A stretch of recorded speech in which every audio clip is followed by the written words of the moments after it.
Hello everyone and welcome to the channel. I'm Emmanuel, I'm a Boeing 737 pilot and a member of PMDG's tech team. In today's video we will have a look at one of the most underrated pages in the FMC, and that is the fix page.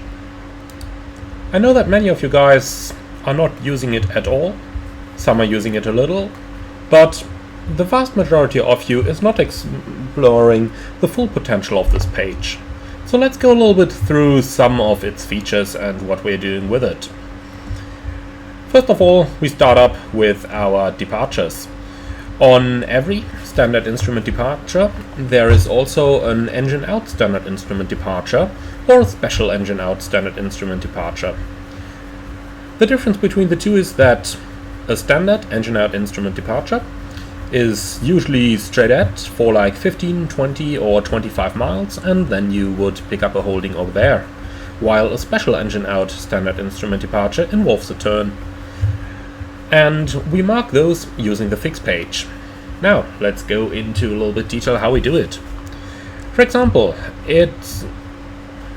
we do have an engine out SID at Düsseldorf Airport, which is straight at from Düsseldorf VOR, Delta Uniform Sierra, to 6 DME. So we enter a ring over here, Düsseldorf, and then /6 miles. And then we make a turn towards Lima NDB, which is Lima Mike Alpha, and pick up the hold over there. The holding is 360 inbound, which we can mark as well using the radial of 180. Now let's have a quick look at what this looks like on the navigational display.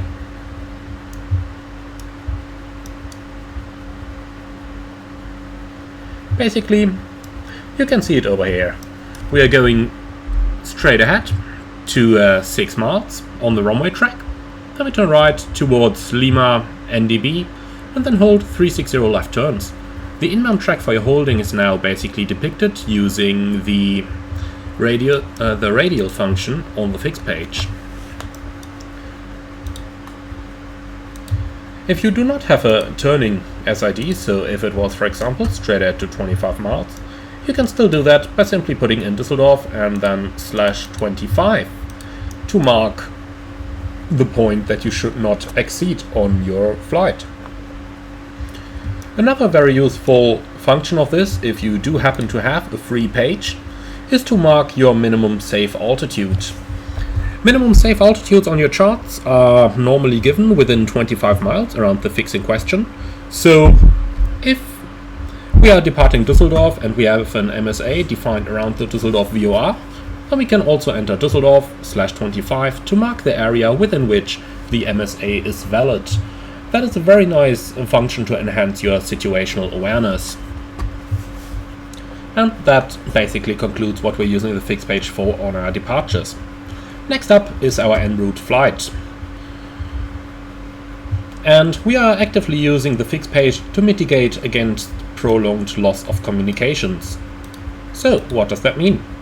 Basically we are marking every FIR boundary using the fix page. So Markel, for example, is our next boundary. So we'll copy Markel from the legs page into the fix page, and that marks our point where we are expecting an ATC frequency change. Of course, you can also get frequency changes while you are within the same FIR. However, it is usually more of a problem when you miss a handover while you are transferred into a different FIR. And that's because within the same FIR, air traffic controllers can simply ask one another, do you have contact with that aircraft? Then they can call you again. If they, however, have to make a phone call towards another ATC center, it is a little bit more problematic. Also, of course, you're usually entering a different country when you're transferring between FIRs, so that other country might not be particularly happy to talk to you very late, and there have been cases where fighter jets have been dispatched, and using the fix page to mark your FIR boundaries is actually a very handy tool for mitigating against this. Next up is our fix page on landing. As I have told you in my tutorial videos, we usually take the runway waypoint over here and paste that into the fix page, and then we draw 3 rings around it. The first of all is 3 times the cruise altitude. So in my case we're choosing at 35,000. So I'm entering a 105 mile point. Then we enter a 10 mile point, which marks the sector where we have to extend at least flaps 1 and where we shouldn't exceed 200 knots of ground speed. And then we also mark the distance where we extend our landing gear, so in visual meteorological conditions that is 4 miles, or in instrumental condition it's 5 miles, unless differently specified by the airfield brief in question. Now, once again, to enhance your situational awareness, you can also enter the minimum safe altitude of your destination airport. I'm flying to Copenhagen right now, so what we're gonna do is we'll take the Kastrup VOA, Kilo Alpha Sierra, and then we draw a 25 mile ring around that.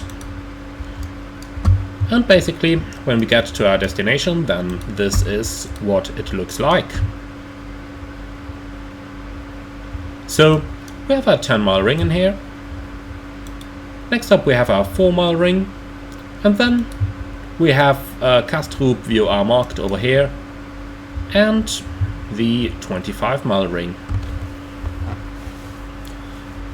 Another handy function of the fixed page is if you are flying a direct routing towards a certain waypoint. So for example, we can go direct to Geska over here, and if you now had to do a fuel check and you only have data for the previous waypoint, Markel, then you can use your fixed page in order to look up where Markel is, like this. Also, the beam function tells you how far it is until you actually reach that point. That concludes the basic functions for which we are using the fixed page. Hope you found this one interesting. If you did, let me know in the comments below what you think about it, and also let me know if you're using it differently or if you have another good suggestion what to use it for. Thank you very much for joining. If you really love the videos, I would very much appreciate a small donation through the Buy Me a Coffee link below. Until then, thank you very much, and I'm looking forward to see you all again soon.